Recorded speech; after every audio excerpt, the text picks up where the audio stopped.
Hi, good morning, all of you, and welcome to Yourpedia Education, your dedicated, authentic platform of all the technocrats, and preparing you holistically for entire supply chain of career. So, you are watching now daily group discussion topic analysis, and in every video, I'm going to tell you that GD is very simple, and this is not to motivate you. This is the fact. GD is very simple thing, but you should do that. Swimming is simple, but you need to jump in the water. Similarly, GD is simple, but you need to do it.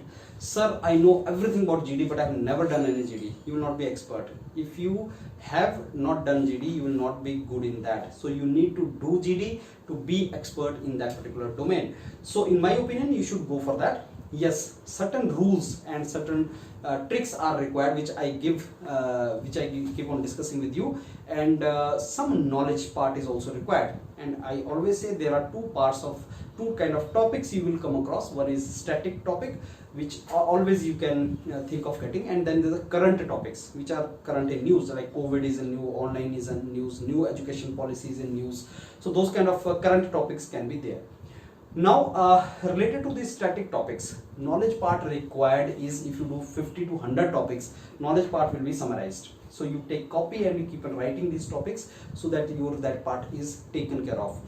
Now, topic for the discussion today is India as a global leader in 21st century. I mean 2100 के बीच में India is a global leader. So how to initiate?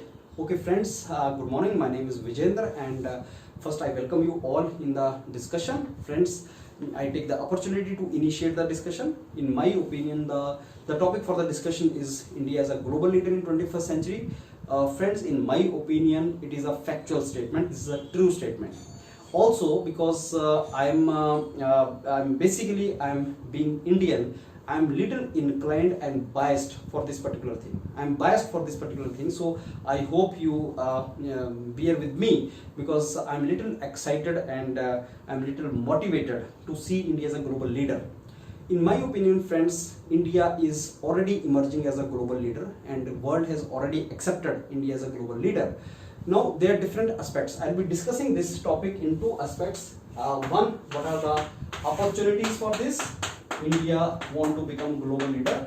What are the opportunities for this, and what are the challenges for this? So I'll be discussing in these two aspects.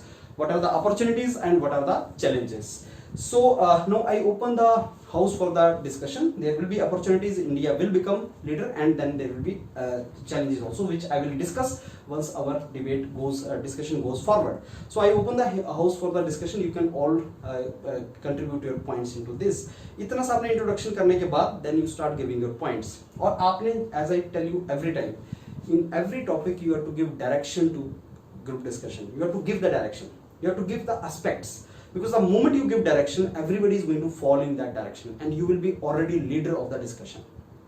So you have given that direction that India will become leader. India is a leader, but there are opportunities, there are challenges. Now, what are the opportunities? Opportunities is India is the second most populous nation in the world. After China, India is the second most populous nation, and in 2050, India will become most populous nation in the world. What is the meaning of that? India has the young workforce. I will give you some kind of data here. What is the meaning of India young force? That simply means there are, approximately 30% population is less than 15 years of age. Approximately 30% population, and only 6% population is more than 65 years of age. That means majority of the population in India is in that age group, which can contribute to the economic development. India is the largest democracy. What is the meaning of that? Largest democracy means, you see, the kind of governance system decides the economic development. China as a country does not have democracy, and you see the repercussions. Chinese aggression, relation of China with the world, other leaders and other nations. So that is basically going to impact China. But India is not going to get impacted by that. So India has democracy, so India has more opportunities. Yes, we are largest. We are also English-speaking nation. English-speaking nation means our gelling up with the developed nation will be easier. That is also our opportunity. We are the fourth largest and fastest, fourth largest economy, and one of the fastest growing economy. And we have very capable technical leaders also with us. Now, what are the opportunities? Second most populous nation, but quality population. Do we have quality population?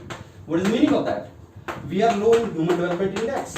We are very low in human development index. That means in the parameters like education, health, we are not very good. Illiteracy is very high. We have high illiteracy. So we do not have that infrastructure in place. Our manufacturing sector still is not doing good. Larger population is still based upon agriculture, rural population. So if we see the different sectors of economy, service sector, manufacturing sector, then primary sector, like agriculture sector, large population is dependent upon primary sector, which is our challenge. We need to bring it to manufacturing or service sector. We need to bring it to that. So these are the challenges which we have to come across. So in my opinion, sir, friends, India has opportunity, great opportunity, is already a leader. But yes, to emerge a really leader, good leader in real sense, India should overcome these challenges. So if we do that, yes, this statement is true and we all are proud Indians. So you have to end up your discussion somewhere here. So some points you have to add, you have to discuss and conclude on the positive term. So please note this.